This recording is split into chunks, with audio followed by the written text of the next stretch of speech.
참 귀한 예수님의 말씀 같아요. 예수님의 제자라는 것을 사람들이 어떻게 알까? 예, 우리가 생각할 때 예수님의 제자, 그게 교회 성도죠. 성도인데, 그럼 어떻게 알까? 우리가 생각할 때는 저 사람이 성도라는 걸 어떻게 알 것 같아요? 막 주일날 성경책 들고 다니고, 막 차에 십자가 달고, 뒤에 막 극동방송 막 스티커 붙이고, 그러면 알 것 같아요? 예, 알겠죠? 진짜 저 사람들이 예수쟁이들이야, 예수 믿는 사람들이야 라고 인정하는 것은 세상을 사랑하라는 게 아니에요. 너희가 서로 사랑할 때 내 제자인 줄 알리라. 이 말이 굉장히 무겁게 다가와요. 충격적으로. 그러니까 무슨 얘기냐?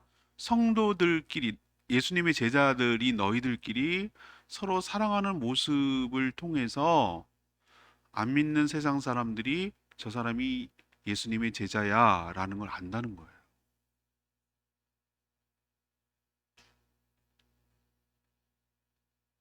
사랑하는 것, 재채기 하는 것, 깨소금 볶는 소리는 숨길 수 없다고 그러잖아요. 그죠? 예, 담장 너머로 넘어가거든요.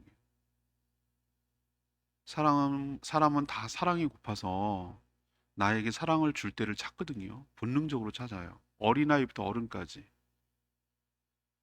나에게 조건 없이 사랑을 줄 때가 어디지? 라는 것을 찾는데 정말 잘 알아봐요. 금방 알아봐요. 생선 냄새, 고양이가 꼬이듯 사랑하는 곳에 사람들이 관심을 갖게 돼요. 저는 근본적인 전도는 이렇게 하는 거라고 생각하는 거예요. 우리가 뭐 자꾸 뭐 이렇게 주고 해서 이렇게 뭐 이런 개념이 아니라 자기도 그 사랑을 받고 싶어서 여기에 끼고 싶은 거예요. 이 공동체 안에 들어오고 싶은 거예요. 그럴 때 우리 교회가 진정한 주님의 제자의 공동체, 주님이 원하시는 공동체가 될 줄로 믿습니다. 주님의 모든 말씀이 다 부담으로 다가올 때가 있어요. 특히 어느 부분이 그러냐면 이 사랑하라는 말 알겠는데 이 서로 사랑하라는 말이 정말 부담스러운 계명 같아요. 다른 거 뭐 아니 10분의 1, 11조 할게요. 아니 10의 2라도 어떻게 하면 할게요.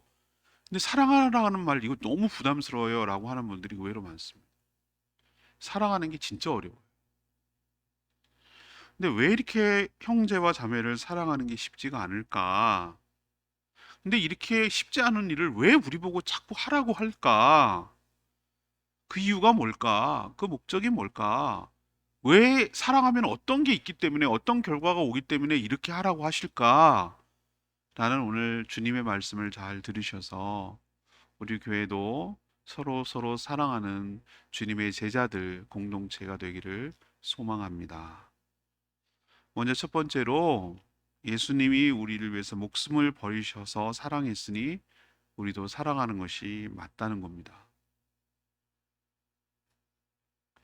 우리가 하나님을 사랑하지 않았어요, 먼저. 하나님이 우리를 먼저 사랑하신 줄로 믿습니다. 예수님이 풍랑 가운데 있는 제자들을 예수님이 찾아오셨어요. 범죄하고 에덴 동산에서 숨어 있던 아담과 하와에게 하나님이 먼저 찾으셨어요. 아담아, 아담아, 내가 어디 있느냐? 우리 같으면 서로 관계가 틀어지고 죄지면 안 봐요. 우리는 인간은 그래요. 안 보고 말아요. 안 보면 그만이에요. 안 볼 수 있으면. 하나님은 그렇게 하자. 먼저 찾아오세요. 주님을 통해 우리에게 찾아오셨어요. 우리를 먼저 사랑하신다는 뜻이에요. 그 사랑이 독생자 아들 예수 그리스도를 우리 땅에 보내셔서 우리가 받아야 될 벌, 형벌을 대신 받아 죽으심으로. 그게 대속이라고 부르는 거예요. 대신 속죄하는 거예요. 대신 죽는 거예요. 그런 죽음을 죽으셔서 하나님이 우리를 어떻게 사랑하시는지를 보여주셨다라고 오늘 읽진 않았지만 16절에 나오죠. 16절 나옵니다. 그가 우리를 위하여 목숨을 버리셨으니 우리가 이로써 사랑을 알고 하는 거예요. 그가 우리를 위하여 목숨을 버렸다고 그랬어요. 우리가 죄인 되었을 때 목숨을 버리셔서 우리를 향한 하나님의 사랑이 어떤 것인지를 먼저 보여주셨다는 뜻이에요. 그렇게 함으로 인해서 5절 말씀 보세요. 읽지 않았지만 5절에 그가 우리 죄를 뭐 하시고 없애려고 우리 죄를 없애려고 이 땅에 오셔 십자가에 죽으신 것이고, 그래서 오늘 9절에 있는 말씀 안 읽었죠? 하나님께로 나게 하셨어요. 났다는 것은 성령을 통하여 거듭나게 했다는 것이고, 그래서 예수 그리스도를 영접하는 것, 곧 믿는 것이잖아요. 예수님을 영접하는 게 믿는 건데, 우리 안에 내가 마음을 열어주면 그 하나님의 씨, 생명이라고 하는 그 씨가 우리 가운데 들어왔다고 그랬어요. 그 속에 우리 안에 거한다고 그랬어요. 저는 이 은유가 적절하다고 생각해요. 우리는 씨앗 하는 거, 씨앗이라고 부르는 것은 무엇이죠? 아직은 미미하고 출발점이지만 그 씨앗을 통해서 놀라운 형태의 성체로 발전하고 커지는 것을 말할 때 출발점은 씨앗이라고 말하죠. 우리가 예수 그리스도를 믿을 때 마치 수정란처럼 우리 안에 성령이, 생명이, 씨앗이, 하나님의 씨가 우리 안으로 들어와서 우리를 전혀 다른, 전과는 완전히 다른 뉴 크리에이션이라고 제가 표현했는데, 고린도후서 5장 10절처럼 새로운 피조물, 완전히 다른 피조물로 바꿔가시는 시작점을 우리 안에 생명을 넣어주심으로, 씨를 넣어주심으로 우리 안에 존재함으로, 그 씨가 존재함으로 그 변화를 시작하셨다는 뜻이에요. 이게 바로 예수 그리스도께서 오셔서 우리에게 행한 일이에요. 그리고 14절에 있는 표현대로 우리는 형제를 사랑하며 사망에서 어디로 옮겼다는 걸 알 수 있다고요? 예, 생명으로 들어간 줄을 알거니와 그랬어요. 이미 이게 과거형이에요. 들어갔어요. 사망에서 생명으로 옮겨졌어요. 그리고 전에는 하나님의 사랑을 몰랐는데 하나님의 사랑을 알고, 또 하나님을 사랑할 수 없는 존재였는데, 하나님과 나랑은 아무런 상관이 없어요. 하나님이 나를 사랑하는 것조차 믿지 않았어요. 근데 예수 그리스도를 내가 믿고 나니까 하나님이 나를 얼마만큼 사랑하시는지를 알게 되었고, 나는 하나님을 사랑하지 않아요. 하나님 안 믿는 사람들 붙들고 물어보세요. 하나님 아버지 이렇게 불러보라고 하세요. 절대 할 수 없어요. 절대 할 수 없어. 왜? 관계가 없기 때문에. 여러분 다 그렇게 사셨잖아요. 근데 예수 그리스도를 믿고 나니 너무 자연스러운 거예요. 아버지가 생겼어요. 그분이 나를 낳아주셨어요. 그래서 하나님을 아버지라고 부르고, 하나님을 사랑할 수 없는 내가 하나님을 사랑할 수 있게 된 거예요. 이게 예수 그리스도께서 이루어놓으신 놀라운 구속의 은혜고 축복이고 토대예요. 그러니 이런 사랑을 너희들이 받았으니 16절에 있는 말씀대로 우리도 형제들을 위하여 목숨을 버리는 것이 뭐하다? 마땅하다. 목숨을 버릴 만큼 사랑하는 것이 마땅하다라고 말하는 거예요. 하나님께서 우리에게 뭐라고 하실 때는, 예를 들면 이러이러한 명령을 내리시잖아요. 할 때는 항상 원칙이 하나 있어요. 하나님이 먼저 우리에게 그렇게 하신 다음에 우리에게 그렇게 요구하시는 줄로 믿습니다. 목숨을 버리라고? 목숨을 먼저 버리셨어요. 자기 아들, 외아들을 목숨을 버리시고 우리를 사랑하셨어요. 뭐 하라? 먼저 우리를 그렇게 하셨어요. 우리도 그렇게 하는 것이 마땅한 줄 믿습니다. 이렇게 행하면, 우리가 서로 사랑하면 뭐가 확증이 되냐면 두 가지가 확증이 돼요. 두 가지가. 하나는 14절에 있는 말씀처럼 우리는 형제를 사랑함으로 사망에서 생명으로 옮겨 들어간 줄 알고, 또 사랑하지 않는 자는 여전히 뭐에 머물러 있다고요? 사망에 머물러 있다고, 구원받지 못했다라는 걸 알 수 있는 거예요. 그러니까 우리가 신앙을 측정하고 저 사람이 하나님의 자녀가 된 것을 우리는 거듭났는데, 예수님의 표현대로 바람이 부는 것처럼 어디로부터 어디로 와서 어디로 가는지 모르잖아요. 바람은. 성령도 그렇다고 얘기하셨어요. 성령의 특징 중에 하나가, 분명히 성령이 계시다는 걸 우리도 보면은, 저는 그 바람을 좋아하거든요. 바람 좋아하는 사람은 드물더라고요. 바람 싫어하잖아요, 대부분. 근데 저는 이렇게 바람 맞는 거 되게 좋아요. 기분이 좋아요. 바닷가에 가서 이렇게 바람 맞는 거, 그 기분이 좋더라고요. 분명히 바람이 불고 내 뺨을 스치고 머리카락을 날리고 내 피부에 촉감이 있어서 지나가지만, 어디서 왔다가 어떻게 했다가 어떻게 하고 또 어떻게 오는지를 몰라요. 분명히 알지만 몰라요. 분명히 나에게 터치한다는 건 알겠는데 몰라요. 그런 것처럼 성령께서 우리를 거듭나게 하셨을 때 우리 눈으로 볼 수는 없지만 우리는 알아요. 느껴요. 우리 가시적으로 모르니까 이 사람이 구원 받았나 안 받았나, 여기에 빨갛게 하트 모양으로 가슴에 표시가 난다 그러면 알겠어요. 예를 들면 뭐 흉터 같은 십자가가 이게 쫙 나타난다 그러면 저 사람 알겠어요. 근데 그거 아니잖아요. 똑같잖아요, 겉에는. 근데 아는 방법이 있다고.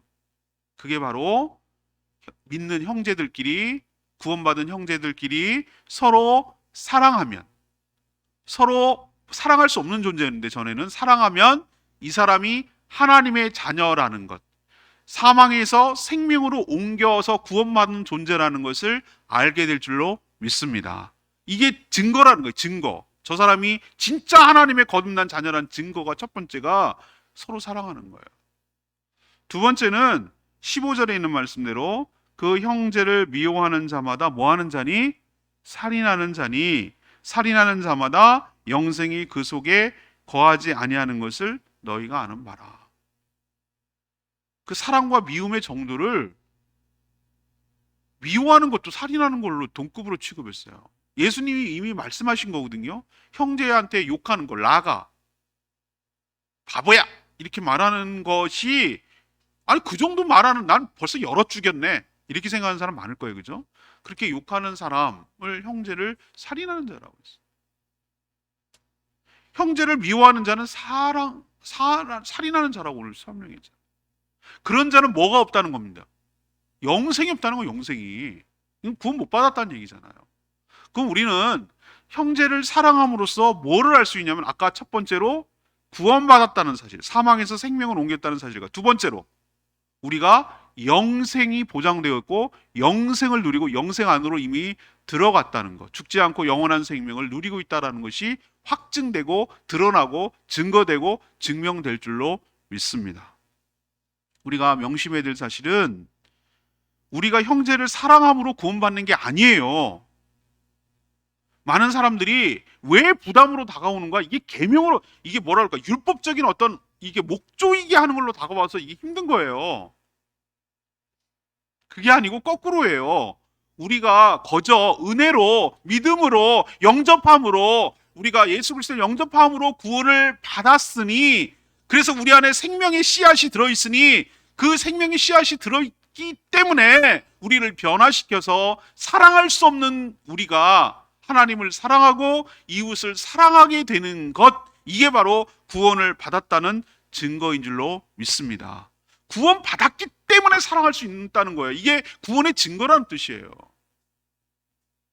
그러니 여러분, 구원받은 자답게, 구원받은 자라면 형제를 사랑하며 살아가는 것이 마땅하니, 우리 지체들을 서로 사랑하며, 우리 힘으로 사랑하는 거 아니에요. 주님 주신 사랑으로 사랑하며 섬기며 살아가는 저희 모두가 되기를 소망합니다. 두 번째, 우리가 서로 사랑해야 되는 것, 어떤 변화가 일어나는지, 두 번째는 하나님이 다 아시니 행함과 진실함으로 사랑해야 된다는 거예요. 우리를 향한 하나님의 사랑은 추상적이거나 관념적이지 않아요. 사랑은 그런 게 아니에요. 매우 구체적이고 실제적이고 집단적인 것처럼 보이지만 사실은 나 개인적인 거예요. 하나님의 사랑은 그래요. 하나님은 개별적으로 다 한 사람 한 사람을 귀하게 여기시고 사랑하신 줄로 믿습니다. 부모가 자녀가 여러 칠형제 팔남대 있어도 다 얘는 이래서 이쁘고 쟤는 저래서 이쁘고, 아픈 손가락은 아파서 이쁘고, 으뜸 가는 건 으뜸 가서 이쁘고, 든든해서 좋고, 다 사랑하는 거예요. 표현만 다른 거예요. 하나님은 집단적으로 사랑하시지 않고, 물론 교회 공동체를 사랑하시지만 한 사람 한 사람을 개별적으로, 구체적으로, 실제적으로 하나님이 여러분을 사랑하신 줄로 믿습니다. 그냥 뭉뚱그려서 퉁치고 이런 식으로 하지 않아요. 하나님. 십자가에 나타난 그 하나님의 사랑 때문에, 그리고 예수님 때문에 하나님과의 원수되었던 관계가 회복되었고, 그 죄가 사라지고 나니 하나님 관계가 회복되고 복원되어서 하나님과의 그 사랑이 소통되기 시작하는 거예요. 주고 받는 것이 가능하게 된 거예요. 우리도 전혀 모르는 사람과 사랑할 수 있을까요? 불가능합니다. 어쨌든 사랑하려면 관계를 맺고 시작을 하는 거예요. 맞죠? 내가 그 사람을 알고 그 사람도 나를 알고 그때부터 관계를 맺는데, 그 뒤에 관계를 맺고 어떻게 사랑의 관계로 발전시킬 것인가는 두 사람의 역할이지만, 일단 관계를 맺지 않으면 사랑할 수가 없는 거예요. 처음 보는 사람을 사랑할 수는 없는 거예요. 관계가 깨진 상태에서 사랑할 수는 없는 거예요. 근데 예수님 때문에 깨졌던 하나님과의 관계가 다시 회복이 되어서 하나님의 사랑이 나에게 오고 내가 하나님을 향한 사랑이 표현될 수 있는 관계가 복원된 줄로 믿습니다. 그러면 하나님께 좋은, 우리는 사랑할 수 없는 존재라고 말씀드렸죠. 하나님께 모든 사랑이 하나님께로부터 흘러나오는데, 그, 그 하나님의 사랑, 그 하나님의 사랑 그럼 어떻게 해야 될까? 가만 생각해 보면 내가 받은 사랑은 누가 준 것처럼 보이잖아요. 누가 나를 사랑해 준 것처럼 보이잖아요. 그런데 그 사랑을 가만 보면은 오리지널, 원천 쭉쭉쭉 치고 올라가고 추적하면 그 처음 저수지는 어디서부터 출발하냐면은 하나님으로부터 출발하는 줄로 믿습니다. 제가 주일학교 설교할 때 그런 아이들한테 표현을 썼어요. 물이 어디서 나오나요? 수도꼭지를 틀면 나온대. 애들이 우리가 수준이 그렇게밖에 생각하지 못할 때가 많아요. 물이 수도꼭지에서 나오니까 수도꼭지에서 나온 줄 알아요. 아니란 거 여러분 조금만 공부하면 알잖아요. 어디서 가냐면은 제가 한라산 올라갈 때 한라산에 비가 많이 옵니다. 옛날에는 그런 걸 모으지 않을 때는 전부 다 용천수라고 바닷가 해안가에 있는 민물이 나오는 곳에 마을을 형성하고 살았어요. 그러다가 비로소 상수도라는 개념이 생긴 게 제주도는 몇십 년 안 돼요. 얘가 역사를 추적해 보니까 우물물 길어서 냇가에서 먹었다고 그러더라고요. 위생이 안 좋죠. 그래서 어떻게 하냐면 어승생이라고 거기다가 이게 다 막아놔요. 한라산 내려온 물을 갖다 떡을 막아놔요. 거기서 저수지를 하고 걸러서 그 좋은 물을 커다란 관으로 다 가지치기 하고, 그 관이 조그만 작은 관으로 또 가지치기를 하고, 그 작은 관이 작은 관으로 또 가지치기를 해서 70mm 정도 되는 그 관으로 이 전부 다 가정집으로 들어와서 물을 틀면 나오도록 만든 게 상수도 구조잖아요. 그쵸? 오리지널 원천은 거기서 출발하는 거예요. 아, 물이 거기서는. 그것도 아니죠. 비가 안 온다면 물이 어떻게 고이겠어요? 우리 4년 전에, 5년 전에 격일제로 할 정도로 가뭄이 심했잖아. 비가 안 오니까. 그렇게 따지고 올라가면 그런 식으로 우리들에게 필요한 모든 것들을 공급하고 사랑하시는 그 오리지널 원천은 내 주변 사람에게 오는 것이, 그건 도구예요. 도구, 통로예요. 하나님으로부터 오는 줄로 믿습니다. 하나님께로부터 주어지는 거예요. 우리는 자꾸 하나님의 축복과 은혜가 뭐 로또 돼가지고 딱 뭐 되고 뭐 없던 조상 땅을 찾고 뭐 이런 걸로 자꾸 생각하는데, 하나님은 여러분에게 주변에 사람을 보내주시고 사람을 붙여주시고, 그래서 자꾸 우린 돈만, 물질적인 것만 축복이라고 생각하는데, 그걸 포함해서 나에게 주는 정서적 안정감과 나에게 보내는 따뜻한 친절과 내가 정말 아쉽고 힘들 때 도와주는 손길과, 물론 물질도 포함하고 작은 선물과, 이런 모든 것들이, 유형무형의 것들이 하나님이 나를 향해서 주시는 사랑의 표현인 줄로 믿습니다. 여러분 한번 쭉 그런 거 생각해 보신 적 있어요? 저는 제가 하는 거에 비해서 과분한 사랑, 과분하게 누리고 있다라는 걸 생각 안 해보셨어요? 여러분 당연히 누리고 계세요?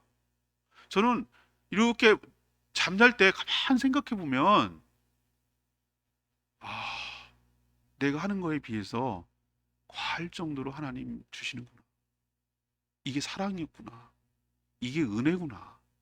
축복이구나. 이런 것을 제가 많이 느껴요. 깨달아져요. 과구나. 저 농담 반 진담으로 그렇게 말씀드렸어요. 전 이미 다 소원을 이룬 사람이에요. 다 소원을 이룬 사람. 어렸을 때 내가 뭐라고 그랬냐고 생각을 가만히 했더니, 일기장이 그래서 필요해. 기록을 남겨야 돼. 어렸을 때 소원이 있었대. 그게 뭐냐 그랬더니 실내에 화장실 있는 집에 살고 싶대. 밖에는 무섭거든. 그리고 너무 추워. 또 하나, 따뜻한 겨울에도 따뜻한 물에 나오는 집에서 샤워하고 사는 게 꿈이에요. 난 벌써 이뤘어요. 우리 어머니한테 이게 설교 들으실 건데 맛있는 거 해준 와이프랑 결혼하고 싶다고 제 입으로 얘기. 넌 소원이 이뤄서 좋겠다. 우리 엄마 약간 빈정거리게 얘기하신. 저는 이뤘어요.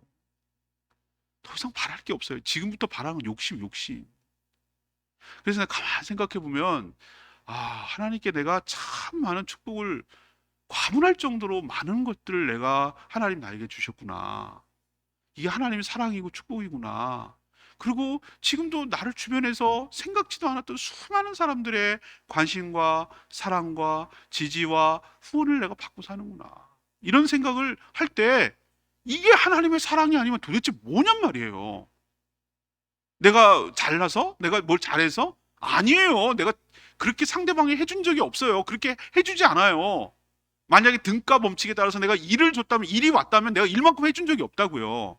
그런데도 나에게 하나님께서 무한한 사랑을 부어주시는 이유는 정말 사랑하시는 것 같아요. 저를 어여삐 뭐라 그럴까, 그래 애쓴다 뭐 이런 것 같아요. 느낌에 제가 그래 아이고 참 애를 쓴다, 그래 고맙다, 기특하다 이러시는 것 같은 느낌을 받아요. 잘하는 건 없어도 그래 애를 쓰는구나 네가, 이런 기특함 때문에 주시는 축복이 엄청 커요. 엄청 커요. 여러분 이거 일일이 제가 이거 다 얘기할 수가 없어서 그렇지만 엄청 많은 사랑을 받아요. 자, 그러면 제가 너무 좋네, 너무 기분 좋네 이러고 끝나면 아직 어린애예요. 받는 것만 좋아하면 어린애라고. 어린애들이 특징이 뭡니까? 받기만 좋아하고 줄 모르는 거예요. 이게 다 어른애, 다 자기 거래, 자기 거. 다 남이 나를 위해서 존재한다고. 근데 조금 철이 나기 시작하면, 조금 철이 나면 저 사람도 하나님께서 보내라고, 나에게 그 사랑을 흘려보내라고 줘서 내가 그 사랑을 받는 것처럼, 나 역시 내가 받은 것이 나하고 독식할 것이 아니라 이 사랑, 그거 오래 가지고 많이 있어봐야 내가 썩어서 버리더라고. 내가 해봐서 알아요. 여러분도 다 경험하시죠? 움켜쥐고 있으면 내 거 될 것 같아요? 오래되니까 아끼다 뭐 된다고 내가 늘 경험하잖아. 누리라고, 쓰라고, 나눠주라고, 흩어버리라고. 그럴 때 그것보다 훨씬 더 큰 기쁨이, 만족이 나에게 있게 될 줄로 믿습니다. 그걸 깨달아가는 게 철 들어간다고 나는 생각을 합니다. 그래서 내가 받은 걸 독식하지 말고 주변에 흘려보내라고. 이 기쁨을 너도 누리라고. 너도 그래서 하나님의 사랑을 받았으니 너도 하나님의 도구가 되어서 주변에 있는 사람들에게, 네 거 아니잖아, 너 거 아니었잖아, 너도 거저받았잖아, 너도 하나님의 사랑이잖아, 받았잖아. 그러니 사랑이 고파하고 사랑이 필요로 하고 그런 사람에게 너도 흘려보내라고.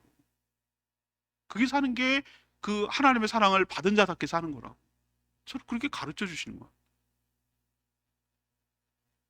사랑을 받을 줄도 알고 줄 줄 아는 사람이 자아가 건강한 사람.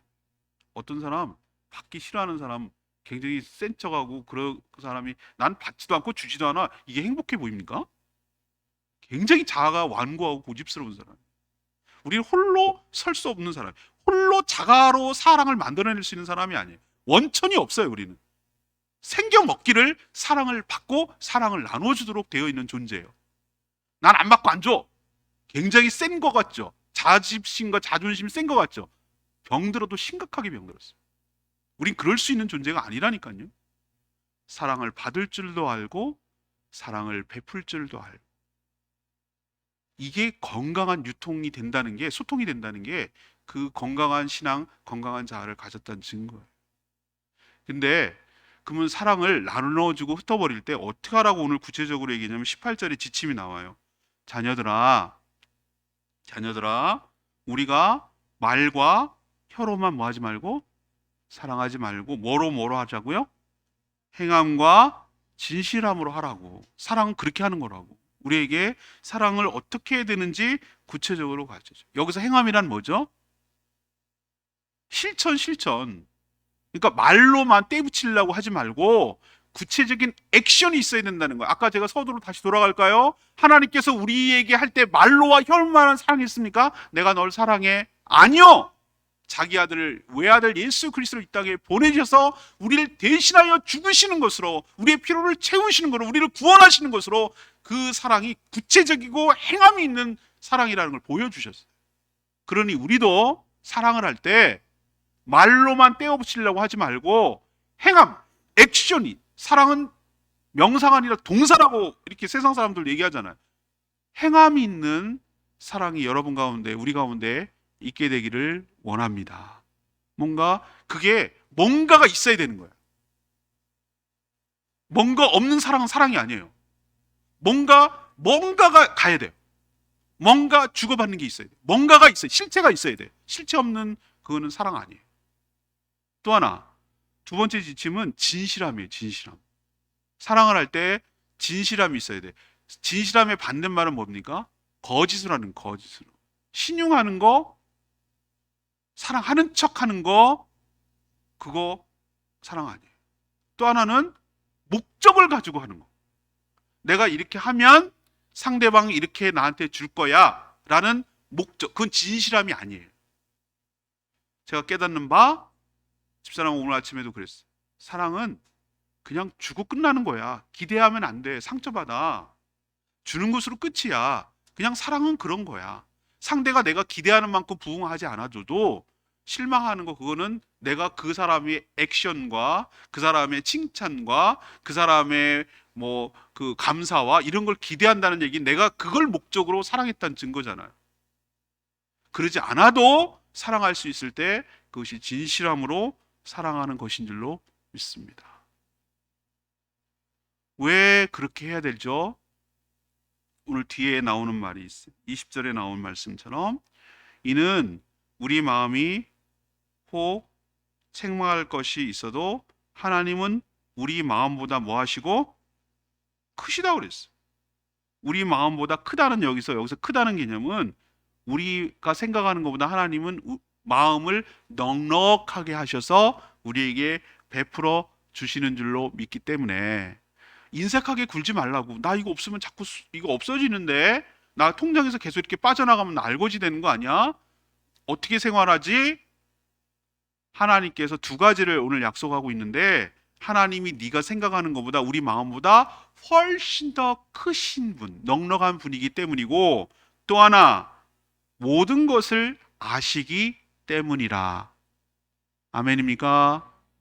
하나님이 우리의 형편을 다 아시고 계신 줄로 믿습니다. 또 하나, 우리가 진짜로 사랑하는지 신용하는 것인지 가짜로 하는 것인지 목적을 갖고 사랑하는지 진실함으로 행하지 않는 사랑인지 아신다는 뜻이에요. 두 가지를 아신다는 뜻이에요.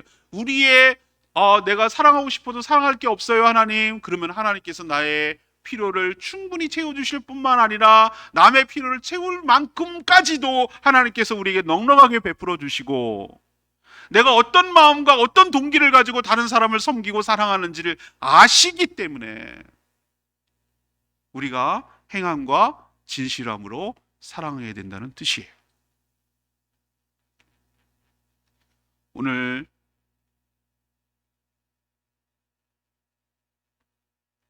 사도 요한이 아픈 얘기를 했잖아요. 17절에 누가 이 세상의 재물을 가지고 있어요. 근데 형제의 궁핍함을 봤어요. 도와줄 마음을 닫았다고 그랬어요. 물질을 닫았다고 그랬습니까? 아니요, 마음이 닫았다고 그랬어요. 마음을 닫아버리면 하나님의 사랑이 그 속에 어떻게 거하겠느냐. 마음을 닫아버렸는데 나는 그냥 안 주고 안 하는 걸로 끝나는 줄 알았더니 무서운 얘기가 여기 나와 있어요. 하나님의 사랑이 그 안에 들어갈 수가 없어. 닫아버려. 내 눈에 띈다는 것은 사명이에요. 다른 사람에게 그게 눈에 안 들어와. 근데 내가 눈에 그게 들어와. 형제의 궁핍함이 보인다고. 여기서 궁핍함이라는 것은 꼭 물질만 의미하는 건 아닙니다. 뭔가 저 사람의 필요가 보여. 내 눈에 보여. 그 얘기는 너에게 사명이 있다는 뜻이에요. 딴 사람 왜 남은 안 도와주지? 이러지 말고 네가 할 수 있을 만큼 하라는 거예요. 그 마음을 열 때 하나님께서 그렇게 할 수 있도록 넉넉하게 채워 주실 줄 믿습니다. 근데 마음을 닫아버리면 그 사람은 하나님의 사랑도 받지도 못할 거니와 하나님의 사랑도 모르거니와 그 사랑을 흘려보냈을 때 기쁨과 보람, 사랑을 흘려보냈을 때 하나님이 그 사람에게 주어진 책임을, 사명을 다한다라는 것을 다 잃어버리는 거예요. 다 잃어버리는 거예요. 그 기쁨도 잃어버리고 하나님이 주신 사명도 잃어버리고 책임도 잃어버리고 하나님의 사랑도 받지 못하고 이 모든 것들을 잃어버려서 진짜 고립되고 진짜 궁핍한 사람으로 전락하는 거예요. 그러니 여러분도 누군가가 보이걸랑 하나님이 주신 사랑으로 사랑을 베풀며 나누며 채우도록 먼저 마음이 열려지게 되기를, 마음이 열리기를 주님의 이름으로 축복하고 축원합니다. 세 번째는 우리가 왜 하나님 서로 사랑해야 되는가? 하나님과 연합이 되어 있으니 담대하게 나갈 수 있기 때문에 그래요. 예수님께서 이 땅에 계시면서 유행하고 쪼리고 압축해서 딱 두 가지로 계명을 줄여 놓으셨죠. 계명이 633가지인가 뭐 율법학자들이 다 하지 마라 해라 뭐 이런 거 다 조사하고 나니까 이만큼 되는데 그 많은 것들을 어떻게 다 지키겠어요? 착착착 쪼리고 엑기스를 쪼렸어. 그게 23절에 나오죠. 그의 계명은 이것이니라고 했어요. 그의 계명은 이것이니. 곧 이퀄 그 아들 예수 그리스도의 이름을 믿고 넘버 원. 넘버 투 그가 우리에게 주신 계명대로 서로 사랑할 것이니라. 아멘입니까? 이 두 가지로 우리가 압축이 돼요. 우리가 지켜야 될 계명이 두 가지예요. 예수 그리스도 그의 아들을 믿는 거예요. 그분을 영접하는 것. 그게 첫 번째 계명. 두 번째는 서로 사랑하는 것. 이게 두 번째 계명. 이 두 계명을 지키는 자는 24절에 있는 대로 주님이 그 안에 거하시고 내가 주님 안에 거하는 축복이 있게 돼요. 주 안에 거하고 주는 그의 안에 거하고. 이게 분리될 수 있는 것이 아니라 연합되는 축복을 의미하는 거예요. 보세요. 제가 늘 표현했잖아요. 식초에 물을 타고 아니면 물에 식초를 타고 순서의 차이는 있는 것 같아요. 그런데 딱 섞이고 난 다음에 어디까지 식초고 어디까지 물인지 구분할 수가 없어요.